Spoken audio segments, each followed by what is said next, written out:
Olá, pessoal, eu sou a Grazi Guerra e a gente vai dar início a mais uma programação aqui no palco Transformação 1, que durante todo o dia de hoje tem tratado um tema macro, né, que é o ESG na prática.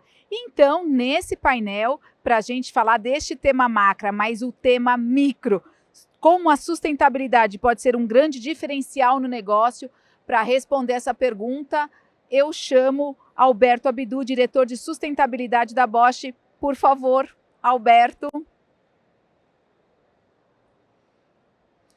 A gente que trabalha com marketing e essas coisas já reconheceu, né?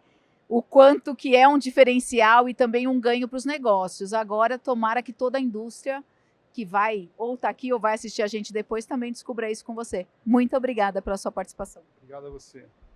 Obrigado, Graziele. Boa tarde, pessoal. Boa tarde quem está ao vivo também. É um prazer aí a gente poder estar aqui dividindo um pouco da nossa experiência aí do ponto de vista de ESG voltado para os negócios. Queria agradecer a ME Expo, a pessoa do Nelson, né, pelo convite. E vamos passar um pouco de boas práticas do que a gente está fazendo, né? Eu acho que é importante contextualizar tudo primeiro, olhando um pouco quais são os grandes pilares que a gente identifica, né, quando a gente fala de sustentabilidade, né, para ela ser decisiva para o negócio. Então, obviamente, a gente tem as diretrizes, tudo que legisla sobre ESG, né, então isso é muito importante e a gente tem que seguir. A gente tem tudo que foi falado aqui com relação a mudanças climáticas, então toda a parte de descarbonização, toda a parte de eficiência energética, muita coisa que a gente vai tratar aqui também. A vantagem competitiva, por incrível que pareça, ESG, cada dia que passa está sendo um KPI de vantagem competitiva, então a gente tem que levar isso em consideração também. Toda a parte de responsabilidade corporativa e engajamento social, não dá para fazer ESG sem pensar no lado social.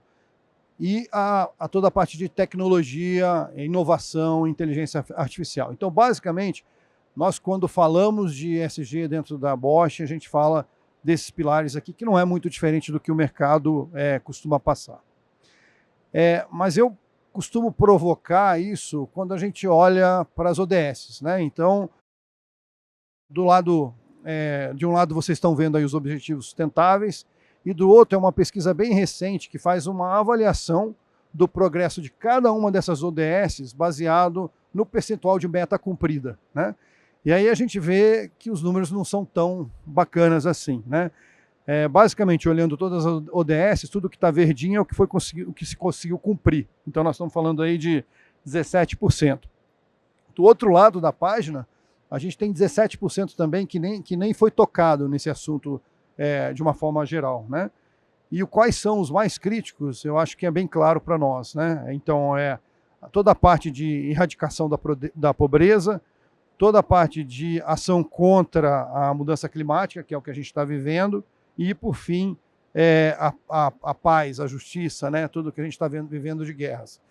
Então, eu acho que esse é um grande exemplo, uma maneira de motivar-nos, né, a olhar do ponto de vista do ESG para o negócio, porque isso aqui faz parte do nosso dia a dia, né? Então, isso afeta diretamente os nossos negócios.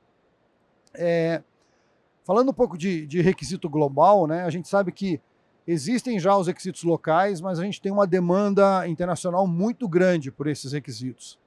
E aí a gente, como uma empresa europeia, a gente consegue passar por alguns desses requisitos aqui para dar exemplo para vocês do que está pressionando uma indústria como a nossa, né, que o headquarter fica na Europa, mas que comercializa produtos no mundo inteiro. Então, o primeiro é o que a gente chama de CS Triple D, né, que é o 3D, que nada mais é que diretrizes, né, de due diligence, né? Então, promove aí uma maneira de você mostrar que as suas operações são responsáveis e sustentáveis. A outra coisa que é muito importante é como você reporta isso, como você leva transparência para isso, que é o CSRD. Uma coisa que tem vindo à tona muito agora e que vai passar a ser mandatório para nós é o que a gente chama de CBAM, né? E vamos dizer assim, uma taxação em cima de produtos que tem uma grande pegada de carbono. Então, assim, se você é uma empresa que a sua sede está na Europa e você está aqui no Brasil, mas vai comercializar produto para a Europa, você vai ser taxado por esse nível de pegada de carbono. Para nós, particularmente, isso é uma maravilha, né? Com a matriz energética que a gente tem, com tudo que a gente vive do ponto de vista de sustentabilidade, a gente pode nadar de braçada aqui. Então, essa é um outro pilar, vamos dizer assim, legal, global, né? E, por fim, o que a gente chama de lei da devida diligência. Ou seja, a Alemanha ela está cada vez mais forçando requisitos que mostrem que você gere a sua cadeia de suprimentos, a sua rede de suprimentos de maneira sustentável. Então, aqui é uma visão um pouco mais global das leis e que a gente é afetado de qualquer forma, né? Opa, desculpa. Bem, existem também aqui no Brasil algumas leis, e a gente trouxe só alguns exemplos. Eles não têm esse impacto tão abrangente quanto as leis europeias, mas eles seguem mais ou menos a mesma diretriz. Então, primeiro é um que a gente conhece há bastante tempo, que é a Política Nacional sobre Mudança do Clima, né? Isso é uma coisa que veio, vamos dizer assim, voluntariado para o Brasil, mas a ONU já demanda isso e a gente estabeleceu aqui uma meta, né? Então, a meta do Brasil é reduzir as emissões em 48% até 2025 e em 53% até 2030. Outra coisa muito importante que tem tudo a ver com a nossa realidade é o RenovaBio, né? Ou seja, estimular a utilização de biocombustíveis. Existe a Política Nacional de Resíduos, a gente vai falar mais lá na frente, que, por exemplo, a Bosch, a gente não manda nenhum tipo de resíduo para aterro, né, o que a gente chama de Zero Waste to Landfill, né, muito focado nesse sentido. E agora, recentemente, né, foi lançado no final de junho, é o programa Mover, que é mais foco em mobilidade. Vocês vão ver que muito do que eu for falar aqui está muito ligado à mobilidade, né, mas é totalmente comparável ao que a gente tem nas outras indústrias, porque a gente também trabalha no setor de bens de consumo, tá, na parte industrial, então a gente também tem essa oportunidade de comparar isso aí. Mas essa é mais ou menos a perspectiva do ponto de vista legal. Então vocês veem, do ponto de vista mundial, demandas muito claras, principalmente da Europa, mas também dos Estados Unidos, e aqui a gente começando a engatinhar nesse sentido de tentar converter isso para um único patamar do ponto de vista de sustentabilidade quando a gente fala em legislação. Como que a gente avança nisso, né? Como que a gente tem avançado?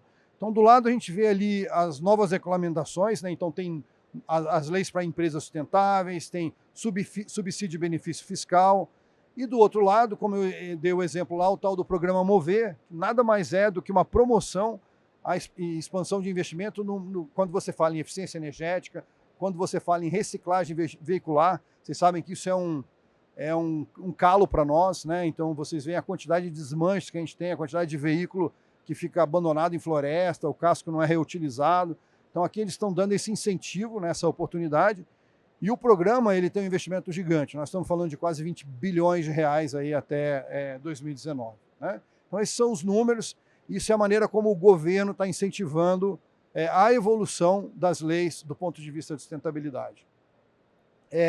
Aqui estão só mais alguns dados que a gente tirou, dados mundiais. Então nós estamos falando aí de 30 trilhões de dólares, né, de investimentos aí em sustentabilidade.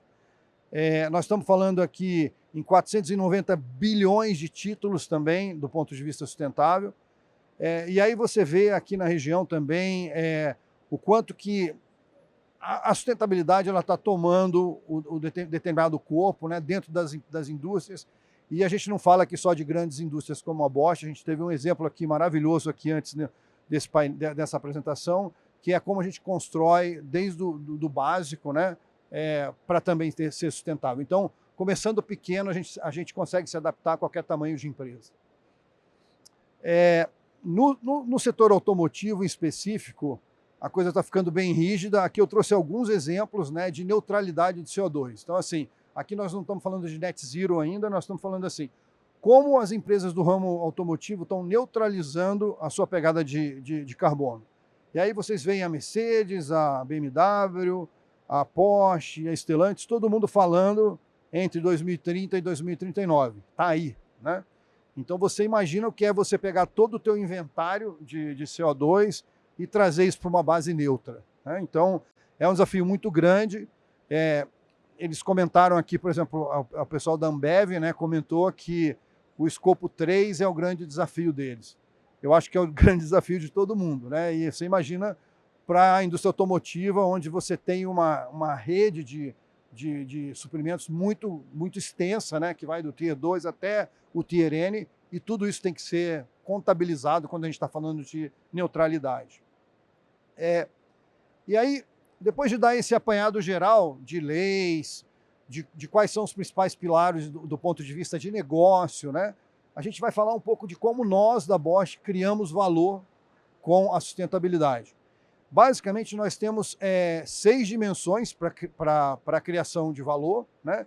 Então, a gente tem ali, rodando no sentido horário, né, as ações climáticas, a água, a economia circular, DI, direitos humanos, saúde e segurança, né? Então, essa é a nossa estratégia, essas são as nossas dimensões do ponto de vista de sustentabilidade. Por que isso é relevante para nós? Porque tem 4 carinhas aqui que, se a gente não for transparente com eles do ponto de vista do que a gente está fazendo para o futuro, a gente vai perder negócio, a gente vai ficar no banco do carona, né? E aí a gente fala dos investidores, dos nossos clientes, né, diretos, que são as montadoras basicamente, das pessoas e do público em geral. E quando a gente fala do público, a gente fala aqui de stakeholders como políticos, autoridades, está tudo aqui dentro.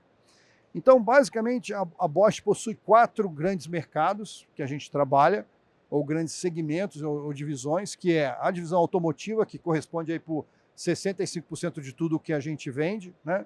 A gente tem a divisão de bens de consumo, ferramentas elétricas é um exemplo disso. A divisão industrial, muito conhecida de vocês, é a Rexroth, né, que faz toda a parte de hidráulica, né? E a gente, por fim, tem o que a gente chama de home comfort, que são boilers, são aquecedores industriais e aquecedores residenciais. Então, nesse segmento, a gente tem olhado para os clientes, para a pessoa, investidor e também para o público, né?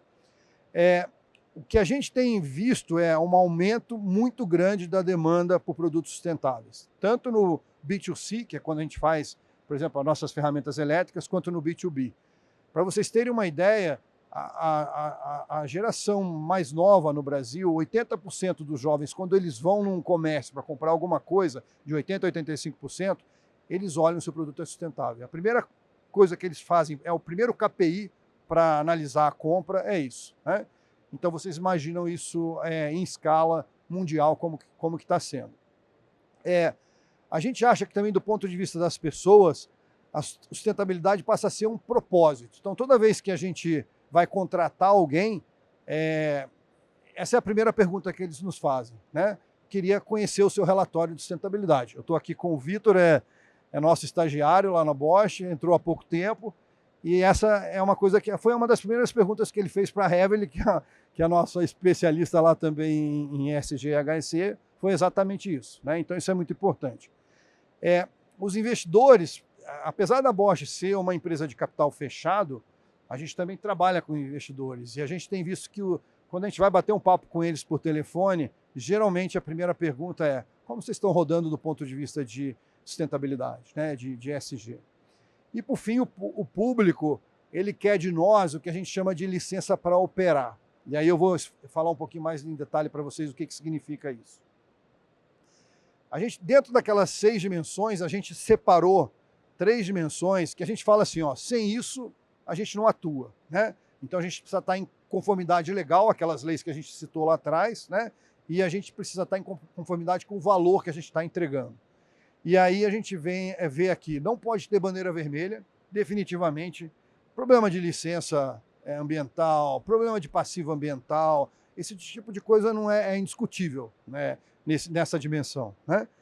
E a gente tem que ter um desempenho que seja, no mínimo, o desempenho médio do mercado. Essa é a maneira como a gente trabalha. E a gente trabalha tanto para saúde e segurança, direitos humanos e também para DI. E quando a gente fala em saúde e segurança, a gente não fala só de saúde ocupacional, que a gente está muito acostumado a ouvir, mas a gente fala de saúde emocional, e saúde financeira também. A gente vai ouvir falar disso um pouco mais lá na frente. Por outro lado, a gente também tem o que a gente chama de diferenciadores. É aqui que a gente ganha negócio, né? É aqui que a gente faz a diferença. Então, o que a gente precisa? A gente precisa desenvolver vantagem competitiva. E aí eu citei aqui alguns dos exemplos que nós temos, a redução de CO2, né, de emissões de CO2, a eficiência energética, que eu acho que é por onde tudo começa, né? A matéria-prima reciclada e também a eficiência no uso de água, que a gente viu a Ambev também, o quanto isso é importante para a Ambev do ponto de vista de negócio, né? Então, quando a gente olha a perspectiva de sustentabilidade na Bosch, de ESG, está aqui dentro. E eu acho bacana a gente falar, o E, para mim, ele não é mais só o environment, o E também é o economics, né? Eu acho que tem coisas que eu gostaria de já mudar nesse contexto, ou seja, para mim o G tinha que começar antes do E e do S, porque sem governança a gente não faz nem sustentabilidade, nem a parte social. E segundo, que não adianta você sentar com a alta gestão e apresentar isso tudo aqui se você não apresentar a monetização de tudo que você está fazendo, né? Bem, então para isso, para apresentar essa monetização, a gente tem definido alguns KPIs, né, e algumas metas para medir todo esse desempenho, como as meninas aqui também citaram no painel anterior. Vamos começar a falar um pouquinho de ações climáticas, o que a gente faz, né? E aí lembra que eu falei de eficiência energética? Ele é o nosso primeiro pilar. Então vocês veem, nós somos carbono neutro desde 2020. Então muito antes da lei demandar isso de nós, a gente já tinha feito esse compromisso interno, né? Porque está baseado no nosso DNA. Então a gente tem aí economias, hoje essa economia já está chegando a quase 10%, isso aqui foi o acumulado até o ano passado, ou seja, 22,4 gigawatts de energia economizada, é energia pra caramba, né? A gente já atingiu praticamente 4 gigawatts até agora, em 2024, e nós investimos nisso 6,3 milhões de euros. Esse investimento é uma coisa muito legal, esse investimento é um investimento mundial, que fica lá disponível para todas as operações da Bosch, e aí você pode fazer o pleito a esse investimento. Você define o retorno de investimento, você define como você vai fazer esse CAPEX e esse OPEX, e aí você recebe essa verba, então é uma verba específica para eficiência energética. Uma outra coisa, então, esse para nós é o pilar principal, né, quando a gente fala dos 4 pilares de neutralidade. Uma outra coisa que o Brasil nos propicia é a autogeração de energia, né? E a gente tem aí autogerado nas nossas plantas principais, que é Campinas e Curitiba, quase 15% da nossa energia a gente vai gerar internamente. Por que a gente não gera mais? Porque quando você faz esse trade-off, a gente vê que não compensa ao custo da energia elétrica limpa que a gente tem no Brasil, que a gente tem esse privilégio, a gente não consegue justificar de você encher o teto de uma fábrica de painel fotovoltaico. Então a gente acha que 15% é um valor adequado, né, do nosso consumo de energia, e a gente está olhando outras oportunidades. A gente visita esse modelo de negócio a cada 2 anos. A gente analisa se vale a pena pensar numa autogeração remota, se vale continuar com fotovoltaico, ou se a gente vai continuar comprando energia do Mercado Livre, né? 100% dessa energia que a gente consome, ela é limpa com certificados de origem e I-REC. Isso também é uma coisa muito importante. E aí, obviamente, sobra um resíduo de CO2 emitido que a gente precisa compensar, né? E aí é esse resíduo aí que a gente tem aí de quase 10 mil toneladas. Provavelmente esse ano esse resíduo vai diminuir pela metade. Porque, por exemplo, a gente tem processo galvânico onde a gente ainda utiliza gases e a gente está substituindo por energia elétrica. E como a nossa energia elétrica é 100% limpa, a gente se livra desse gás também, né? Então é uma outra oportunidade aí. Uma outra coisa bacana que a gente está fazendo do ponto de vista de inovação, porque eu acho que sustentabilidade tem que estar totalmente vinculada à inovação, é um programa de aceleração, né, de projetos de sustentabilidade. Ele é chamado de Adventure. A gente fez uma rodada esse ano. A gente envolveu aí cerca de 2 mil colaboradores da Bosch. A gente tem 10 mil na América Latina, então quer dizer, 20% da nossa população se envolveu com esse projeto. Há um custo de 45 euros por pessoa, então assim, um custo muito residual. em que a gente capacitou todas essas pessoas em sustentabilidade, né, no ESG, nas 6 dimensões, e disso saíram aí 31 ideias. Né? Dessas 31 ideias, após um pitch que a gente faz e fazer uma análise do modelo de negócio, a gente tirou 9 projetos no pitch final, e esses projetos podem gerar para a gente cerca de 15 milhões de euros por ano do ponto de vista de negócio sustentável. Né? Então vão desde business muito focados ao agronegócio, que é uma grande vocação do país, até os nossos grandes motores a combustão. A gente trabalha muito com motor de locomotiva, motor de caminhões de mineração, isso tudo também tem aí uma oportunidade. A outra dimensão que vocês viram e que foi muito falada aqui é a água. Essa aqui é um lago que a gente tem no clube. A gente tem um clube esportivo lá na Bosch, em Campinas, e esse é um lago, na verdade, aqui passava um riacho, e a gente cercou esse riacho, né? Começou a tratar essa água, e aí a gente viu que a gente podia tratar a água industrial, colocar nesse lago e devolver ela para a fábrica. Né? E o resíduo de água que sai, que continua no riacho, é a água totalmente tratada que volta para o leito do riacho. Bem, lembra que eu falei do ponto de vista da galvânica dos gases, mas na galvânica também a gente tem uma outra coisa que é... Galvânica é um processo complicado, né? Porque ele é um processo extremamente perigoso, ele tem alto consumo de gás e alto consumo de energia e de água. Né? E aqui, focado em água, o que a gente fez foi instrumentar todos os nossos tanques galvânicos, identificar a qualidade de água, o tipo de água que a gente precisa usar lá, e começar a retornar com essa água, porque a gente tratava essa água sem necessidade. Né? Então a gente teve economia aí do volume de quase 27% do nosso, e vocês veem que não é um volume pequeno, são quase 30 mil metros cúbicos de água utilizado, né, por ano. A gente baixou a energia elétrica, porque a gente parou de reciclar essa água demais, né, e reduziu emissões, então teve também resultado na pegada de carbono, reduziu o custo operacional, que é o OPEX nosso, e a gente traz aí um modelo totalmente novo do ponto de vista de processos galvânicos agora, que nós somos uma das únicas das 400 plantas que a gente tem no mundo que ainda tem processo galvânico verticalizado. A maioria está externa, né? Mas a gente conseguiu ajustar isso aí. A outra coisa que eu já mencionei é a lagoa, né? Então aqui vocês veem a lagoa num tamanho maior, o volume dessa lagoa, e o que isso traz para nós somos totalmente autossuficientes em termos de água industrial. A gente não puxa água de fora para poder trabalhar nos nossos processos. Tá? Bem, mudando para um outro pilar que eu acho que é uma outra dimensão que a gente chama, né, que é muito relevante, muito falada, é a economia circular. E aí a gente trouxe alguns exemplos, procuramos trazer exemplos fora da parte automotiva que sirva para qualquer indústria. E um dos exemplos que a gente tem é o uso de coletores. A gente tem coletores de óleo nos nossos dealers, né, nas nossas assistências técnicas, porque a gente troca óleo de veículo e tudo mais, e precisa coletar aquele óleo que fica. E aí existem uns dispositivos portáteis. A gente olhou para aquele dispositivo e falou, a gente pode usar isso na fábrica também, né, no nosso maquinário. E aí a gente adaptou um produto Bosch para ser utilizado nas nossas plantas.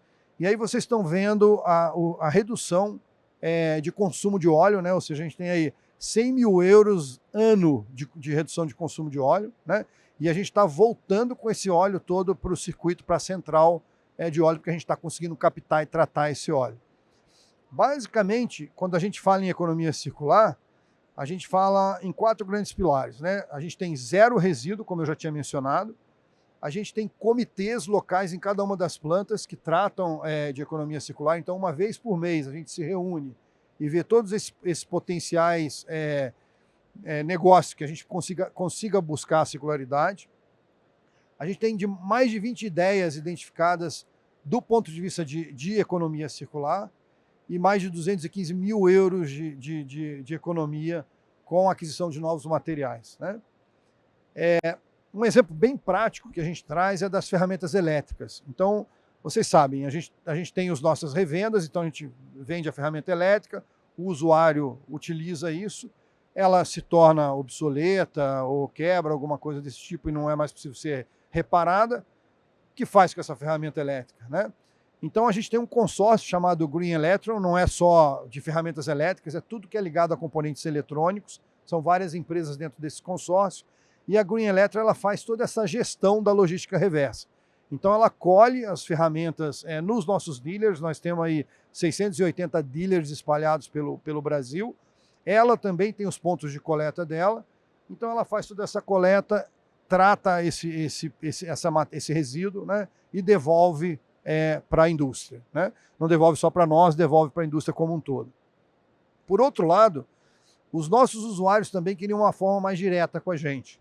E a gente criou o chamado Projeto Renovar. O que é? Eles podem chegar em qualquer assistência técnica nossa de ferramentas elétricas e a ferramenta está estragada, ele entrega a ferramenta e ele ganha um desconto para comprar uma nova. E a gente recicla essa ferramenta que ficou obsoleta, tá? Então são exemplos aí de como coisas simples que dá para ser feita do ponto de vista de economia circular.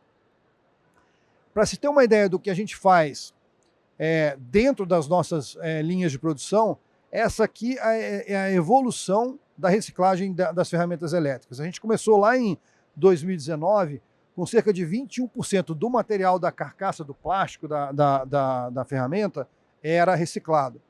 Em 2023, a gente já atingiu 60%. Né? Então, você imagina, a gente está quase ficando autossuficiente aí em termos de material. A gente entrega isso para o mercado e recebe de volta para produzir as nossas carcaças plásticas. Tá? Um outro exemplo que não está aqui, mas eu posso dar para vocês, as maletas também, a gente está trabalhando agora com fibra de banana, de bananeira e tudo mais, em vez de usar maletas plásticas. Tá? Independente dos plásticos já serem reciclados. Com toda essa experiência interna, a gente está ofertando agora para o mercado uma coisa que a gente chama de Scrap for Better, né? Ou seja, a gente gerenciar a sucata industrial que também está fora da nossa planta e da nossa alçada. A gente vê aqui um potencial gigante de ajudar as montadoras, ajudar a indústria a trazer qualidade para esse material que é coletado, reciclado, revendido e tudo mais. Não querendo entrar muito em detalhe, a gente conseguiu, só com as nossas sucatas internas, a gente conseguiu aumentar em 11 milhões de euros anualmente o nosso faturamento que a gente tinha com sucata, porque a gente melhorou a qualidade da venda dessa sucata. A gente já está atuando no mundo inteiro, então daqui do Brasil a gente atua com a China, com a Alemanha, com os Estados Unidos, ajudando a eles a fazer esse sorting da sucata, né? Com isso, a gente teve uma redução de 59 mil toneladas de CO2 que a gente deixou de emitir. A gente reciclou quase 30 mil toneladas de material ao longo desse tempo todo. E a gente conseguiu aí cerca de 25% médio de aumento na venda dessa sucata, no trading dessa sucata no mercado, né? Temos aí 240 projetos espalhados pelas 60 plantas da Bosch no mundo. E aí a gente pensou, por que a gente não pode fazer isso para fora também? Então, para que vocês saibam, a gente está ofertando isso também para o mercado. Se alguém tiver interesse, é bem oportuno. Exemplos mais práticos estão aqui, né? Eu acho que é muito a realidade nossa, né? Se você pegar uma bobina de cobre com a carcaça dela de plástico, o que a gente fazia? Jogava essa bobina dentro do latão e vendia.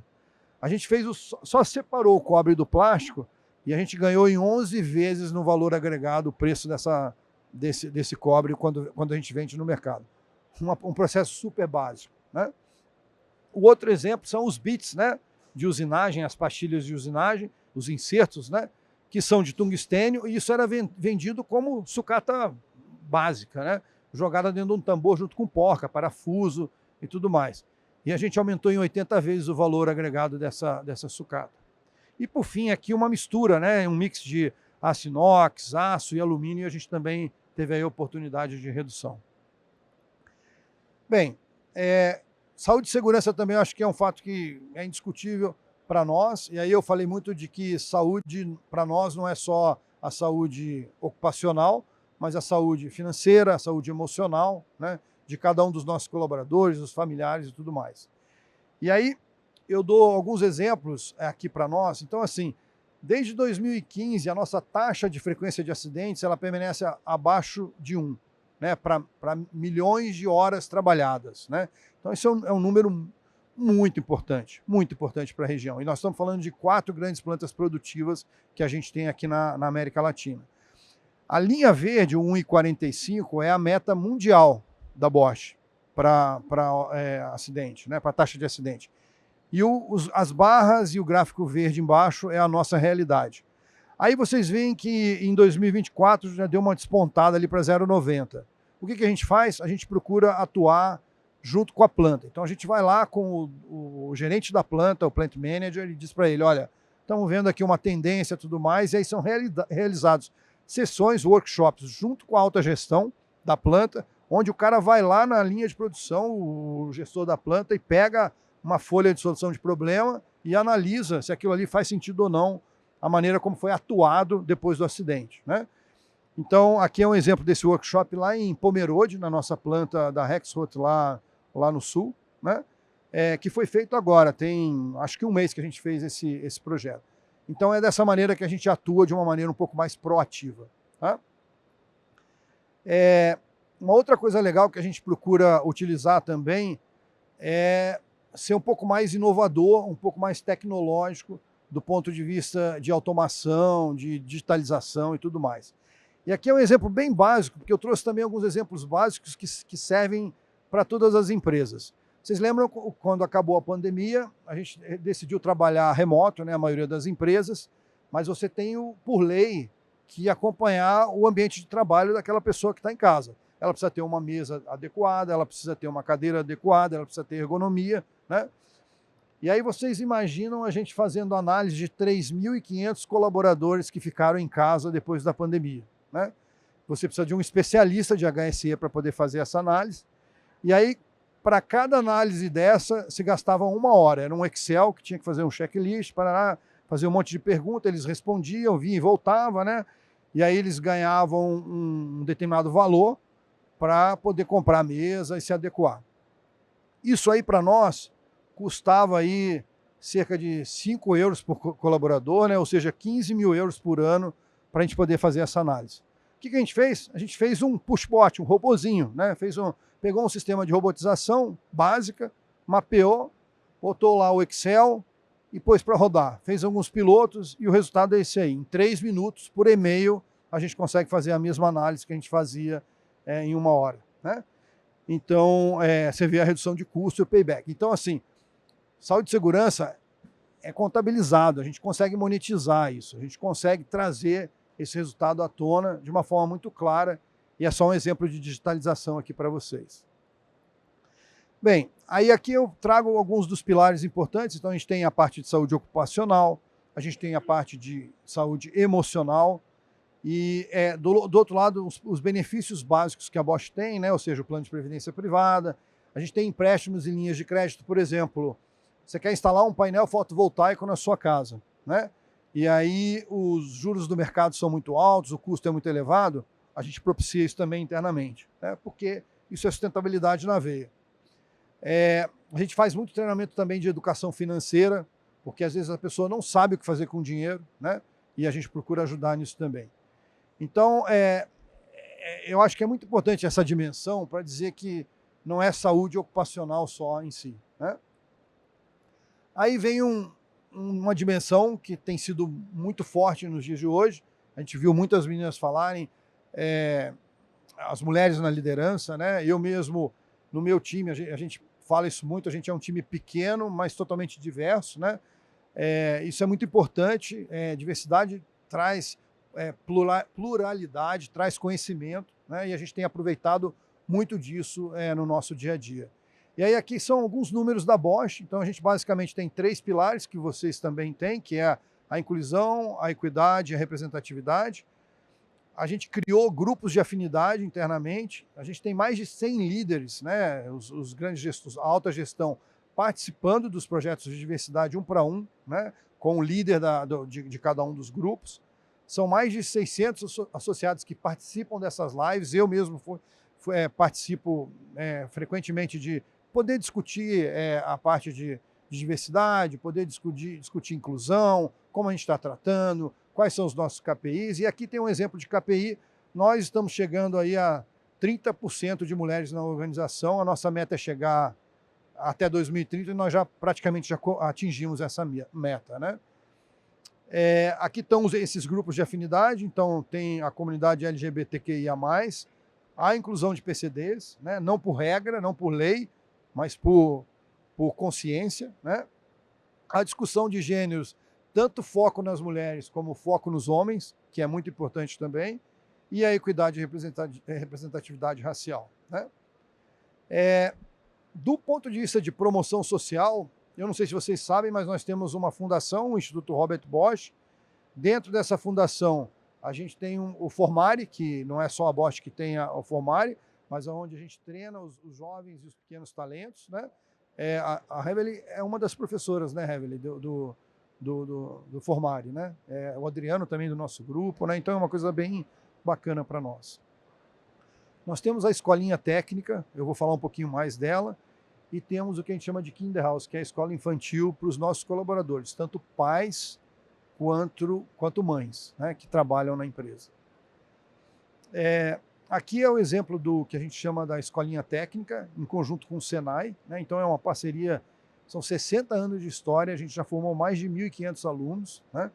E a gente criou uma coisa muito legal agora que é chamado Digital Talent Academy, né? O que a gente procurou focar? Quais as competências desses jovens entre 15 e 18 anos? São jovens que vão trabalhar basicamente com mecatrônica, com indústria 4.0, com IoT, né? E com digitalização. Então, a gente pretende formar 1.000 jovens nos próximos anos. A gente já tem aí, por ano, cerca de 300 jovens sendo formados, né? E 90% desses jovens a gente consegue reter, né, dentro das nossas posições. Jovens extremamente qualificados, hoje grande parte deles estão na Alemanha fazendo desenvolvimento, aprenderam a falar alemão durante dos 15 aos 18 anos, né? Então é um negócio bem bacana, que a gente se orgulha muito de ter isso lá. Outro pilar que a gente mostrou lá é o pilar de direitos humanos, né? E a gente queria falar não só de direitos humanos, mas também de DI na cadeia de suprimentos. A gente tem um prêmio bianual, que é o chamado Magneto de Ouro, para os nossos fornecedores. Esse aqui é o resultado do prêmio desse ano, né? Foi agora, acho que agosto, né, que ocorreu. E aí vocês veem aqui, ó, a gente criou esse ano um pilar lá dentro que é de sustentabilidade, porque tinha um pilar de qualidade, pilar de custo, né, de entrega, e a gente criou um pilar de sustentabilidade. A gente recebeu 18 projetos de sustentabilidade, 12 de material direto e 6 de indireto. Vocês veem como eles estão divididos em termos de categorias, né? CO2, eficiência energética, água, né? E aí a gente premiou 2 grandes fornecedores que atuaram nesse segmento. E aqui, grande fornecedor não é no sentido de ser grande no negócio, mas grande na iniciativa, né? Isso é muito importante. Do outro lado aqui são os programas que a gente faz de diversidade com os fornecedores e também o que a gente recebe de demanda dos nossos clientes para equidade e direitos humanos, né? Então, assim, a gente recebe da maioria das montadoras, às vezes numa base mensal, às vezes numa base semestral, que a gente precisa reportar quais são as iniciativas, e a gente está aí atrelado à ONU, mulheres, muitas coisas legais que a gente foi premiado aí ao longo desses anos. Aí fica aquela história, né? Quem paga por um negócio sustentável? Então, aí eu procurei deixar esse slide aqui como final, mostrando que quando uma empresa não cumpre as metas de sustentabilidade, os custos mais cedo ou mais tarde virão, né? Pode ser, aí eu mostro ali um custo desde responsabilidade legal, né, um passivo ambiental, uma multa, tudo mais, um dano à reputação, né, que pode prejudicar a nossa imagem, o custo para remediar, né, tem uma coisa, quando eu assumi essa área de sustentabilidade, ESG e EHS lá corporativamente, há uns 5 anos atrás, aí eu recebi também um presente, um passivo ambiental do Aterro Mantovani. Não sei se vocês já ouviram falar desse passivo, que várias empresas, não é só a Bosch, empresas gigantes atuaram lá, né, e por irresponsabilidade do dono, a coisa está lá. Já atingiu maioridade isso, tem 21 anos, né? Então isso é o risco que a gente, fora o que a gente pagou aí por remediação e tudo mais. E obviamente, eu acho que vocês têm visto isso, ESG E eu não costumo usar a palavra ESG, porque eu acho que negócio tem que ser sustentável, né? A sociedade tem que ser sustentável. Mas se a gente não for, a gente vai perder mercado, né? Então isso eu acho que é um pilar que mostra muito o nosso dia a dia. Eu queria fechar aqui, eu estou deixando uns minutos aqui para vocês, se tiver algum tipo de pergunta, mas agora em setembro, no dia 26, a gente fez um fórum com todas as montadoras, então estavam lá as 20 maiores montadoras do Brasil para falar de ESG. Foi uma surpresa grande, né? Porque se fala assim, nós vamos colocar as grandes montadoras todas sentadinhas uma do lado do outro, né? E aí a gente conseguiu convencer o nosso CEO, que ele tomou essa propriedade também, e também as montadoras, de que no ESG nós não somos concorrentes, nós somos, na verdade, parceiros, né? Então, a gente acha que o ESG ele tem que fazer parte do negócio, né? De uma certa forma, ele tem que ser monetizado, qualificado. Aquelas 6 dimensões que a gente mostrou, para cada uma delas a gente tem 11 OKRs que a gente mede, 11 objetivos e key results. Todo mês, o Comitê de Sustentabilidade senta, analisa esses OKRs e a cada 3 meses a gente leva para o Gaston a governança desses KPIs, tanto do ponto de vista de negócio, quanto do ponto de vista de risco. Tá? Eu fecho aqui com uma frase que é o Act for Impact, que a gente ouviu muito aqui, né? A gente já planejou demais, a gente já qualificou tudo mais, está na hora de executar, né? Então essa é como a gente procura fechar aí. Muito obrigado.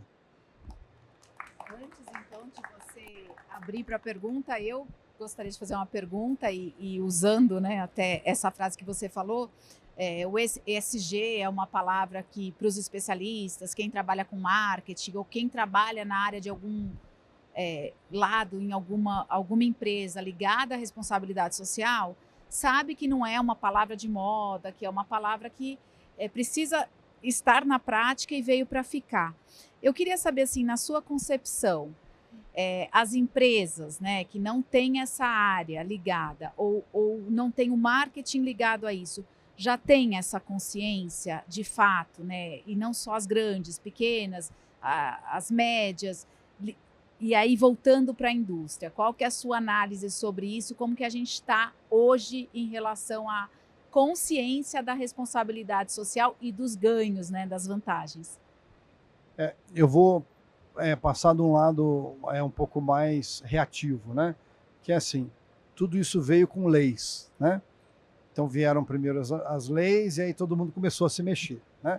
Não é o caso da Bosch e de outras grandes empresas, porque o nosso próprio motto, ele fala, né? Tecnologia para a vida. Então há muitos anos a gente pensa nisso. Se vocês lembrarem, o Flex Fuel na década de 90 é uma iniciativa da Bosch. Então, se a gente pensar do lado reativo, né? Veio a lei, nós atuamos, as empresas grandes, e agora nós estamos atuando junto com a cadeia de suprimentos. E aí a cadeia de suprimentos pega esse pequeno empresário, essa pequena negócio, né? E eles são, de uma forma ou de outra, obrigados, vamos dizer assim, a pensar de uma forma um pouco mais estruturada do ponto de vista principalmente social, né? Ou seja, trabalho infantil, trabalho escravo, direitos humanos. É uma coisa que a gente nunca discutiu dentro da Bosch, mas com a cadeia de suprimentos a gente está discutindo agora. Então, assim, eu digo, tem 2 maneiras, ou com amor ou com a dor, né? É o jeito que a gente vai tratar, independente se é o E, o S ou o G, eu acho que essa é a realidade. Perfeito. E aí já tem vindo resultados concretos? Porque, assim, é muito aquela visão de gasto, né? E a gente tem que ter esse olhar de investimento, né? Então, nesse trabalho que vocês também desenvolvem, vocês já estão vendo ações práticas e resultado? Os mais técnicos eu acho que eu mostrei, né? São quase 8 milhões de euros anual aí porque não vou falar do técnico, vou falar do social. Você imagina o que é formar 300 jovens de 15 a 18 anos em talento digital? Esses meninos, eles não precisam entrar numa universidade para falar de ciência da computação, para desenvolver um robô, para desenvolver um bot, uma coisa dessa. Então, assim, só isso já é um legado para nós, que imagina o quanto a gente investiria num profissional, né? Capacitação de talentos, né? Não é que a gente não vai investir em quem já está lá com a gente. Claro que a gente investe todo dia, né? Nós mesmo, mais velhos, estamos sendo treinados em coisas que a gente não podia imaginar, né? Mas o legado que esses meninos estão trazendo para nós, né, e para a sociedade, porque isso aí se desdobra na família deles, né? É muito grande. Então, eu acho que esse é um exemplo que a gente consegue quantificar, né? Com certeza, alcança a família, a sociedade, Exato, né? Porque a gente precisa mesmo desse trabalho. Enfim, não vou te monopolizar aqui, Não, pessoal. Alguém tem alguma pergunta? Senão, vou continuar aqui, ó, gente. Eu tenho um monte. Boa tarde. Boa tarde.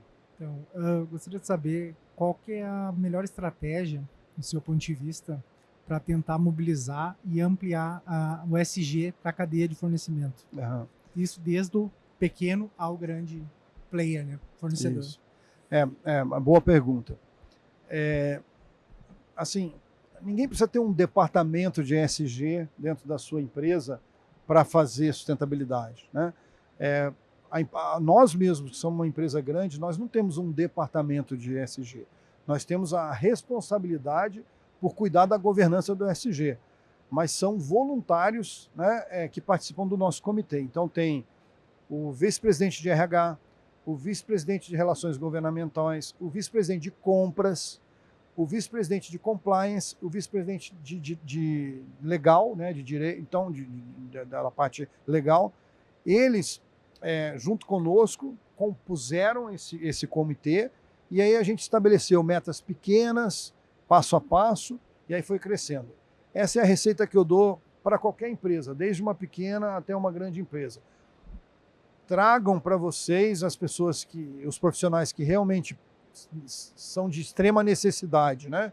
E de extrema positividade, para que a gente possa desdobrar isso na cadeia de fornecedores, e aí a coisa vai organicamente sendo construída. Hoje, a gente consegue fazer fórum de ESG, a empresa banca esse fórum, mas a gente não tem um centro de custo para ESG. Toda a verba ela é proveniente da consciência da alta gestão, né? Então, um plant manager, quando ele vê que ele não tem mais consumo de água industrial vinda da Sanasa, que ele consegue reciclar a água toda, que ele consegue gerar 15% de energia internamente, isso tudo para ele é dinheiro na veia, né? Que a gente teve que demonstrar pouco a pouco. Não sei se eu te respondi. Mais alguém? Como funciona aqui para o pessoal que está aqui também e de repente, eu não sei se você falou na palestra, eu estou com os 2 palcos, então não acompanhei completa, mas a gente enfatiza, se você já falou, como funciona para esses médios pequenos, de repente procurar na Bosch uma inspiração ou algum benchmarking, como que funciona isso? A gente já estava conversando antes aqui, falei, vai lá visitar a gente, né? Não tem... Mas para a cadeia de suprimentos, a gente tem os treinamentos específicos de ESG, né? Então, eles são treinados, eles são preparados para preencher as nossas auditorias, eles fazem o self-assessment deles também, e a gente vai fazendo a governança junto com eles. Então, assim, as metas são desdobradas de acordo com a consciência e com a puxada deles. Então, a gente não sai empurrando ESG a cadeia abaixo, porque não vai funcionar, né? Mas a gente tem sim uma parceria muito grande com eles, né? Essa premiação é uma premiação muito legal. Esse ano tinham 120 fornecedores lá, né? Que apresentaram de alguma forma o interesse ou a iniciativa em mover junto com a gente. E eu sempre falo, ESG é uma iniciativa cooperativa, né? É conjunta. A gente não consegue fazer ESG sozinho só porque é Bosch, né? E aí é disseminação mesmo, Aí, né? Não tem como. Me lembra que até aquela história que ela é meio antiga, acho que vai revelar a minha idade, né? Mas não sei se vocês conhecem.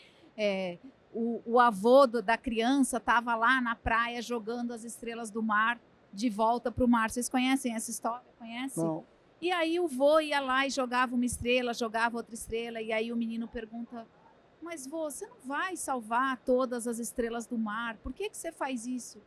Porque essa que eu devolvi para o mar, eu salvei a vida dela. Então, acho que é um passinho de cada vez, né, gente? Eu tenho só mais uma pergunta antes de fechar. Essa questão dos jovens que você falou de capacitação, é curiosidade mesmo. É dentro do programa de aprendizagem? É dentro do programa do Senai. Então, assim, os tá. alunos que entram no Senai, na verdade, assim, o volume é uma coisa impressionante. Eu não sei se vocês sabem, mas na região de Campinas, a gente tem 3 milhões de jovens entre 15 e 18 anos que estão fazendo algum tipo de curso técnico, né? Desses 3 milhões, o Senai seleciona, acho que 30 mil, alguma coisa assim.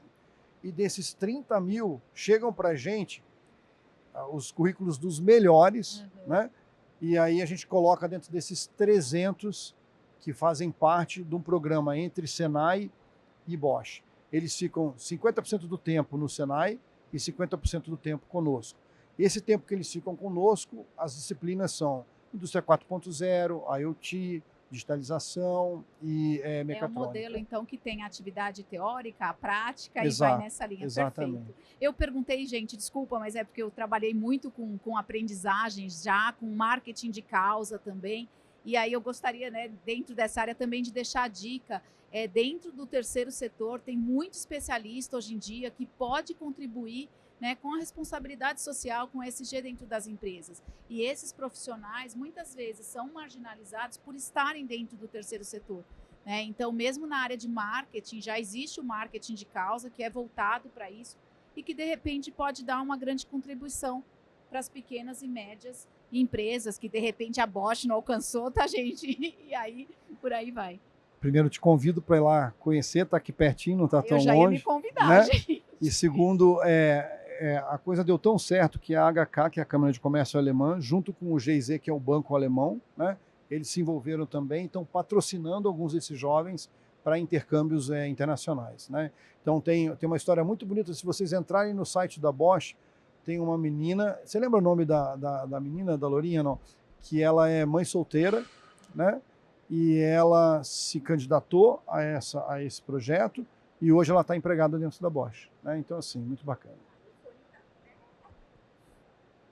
Esse fone é uma luta. Bom, gente, é isso então. Ninguém tem mais perguntas. Super agradeço a participação de vocês. Alberto, agradeço não só a participação, mas a paciência comigo. Eu sou jornalista de formação, então sempre vai ter pergunta.